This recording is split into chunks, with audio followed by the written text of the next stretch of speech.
కేంద్ర మంత్రి రామ్మోహన్ నాయుడు మీడియాతో మాట్లాడుతున్నారు. లైవ్ లో చూద్దాం. వాళ్ళ తాలూకా సమస్యలన్నీ కూడా అవగాహన చేసుకొని బడ్జెట్ లో కొన్ని విషయాలు పొందుపరచడం జరిగింది. అలాగే సెక్టర్స్ రంగంగా తీసుకుంటే అగ్రికల్చర్ కానీ, ఎంఎస్ఎంఈస్ కానీ, ఇన్వెస్ట్మెంట్స్ పెట్టుబడులు, అలాగే ఎక్స్పోర్ట్స్, ఈ 4 సెక్టర్స్ ప్రధాన సెక్టర్స్ గా తీసుకొని కూడా బడ్జెట్ లో ఎన్నో విషయాలు పొందుపరిచారు.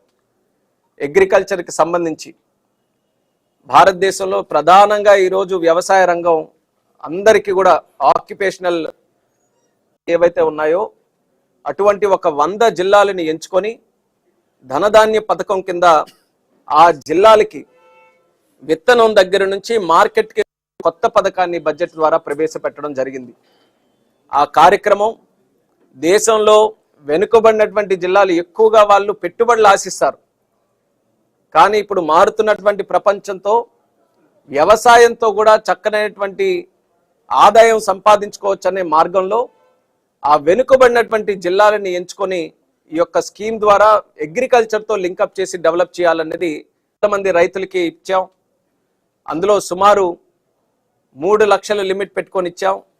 ఆ 3 లక్షలను కూడా ఈరోజు ఇంప్రూవ్ చేసి 5 lakhs వరకు కూడా ఆ బడ్జెట్ని కూడా వాళ్ళకి సంబంధించినటువంటి క్రెడిట్ లిమిట్ని కూడా ఇంక్రీజ్ చేయడం జరుగుతుంది.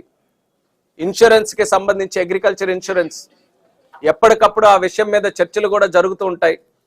ఒక విపత్తు వచ్చినా, రైతుకి ఎక్కడ ఇబ్బంది వచ్చినా సరే ఇమీడియట్గా చర్చ అంతా కూడా దాని మీదే, ఇన్సూరెన్స్ మీదే జరుగుతుంది.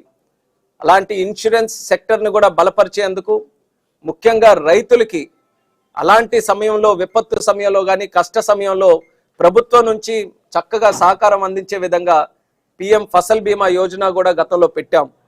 ఆ ఫసల్ బీమా యోజనకి సుమారు 12,242 కోట్లు కూడా ఈ బడ్జెట్ ద్వారా శాంక్షన్ కూడా చేయించడం జరుగుతుంది.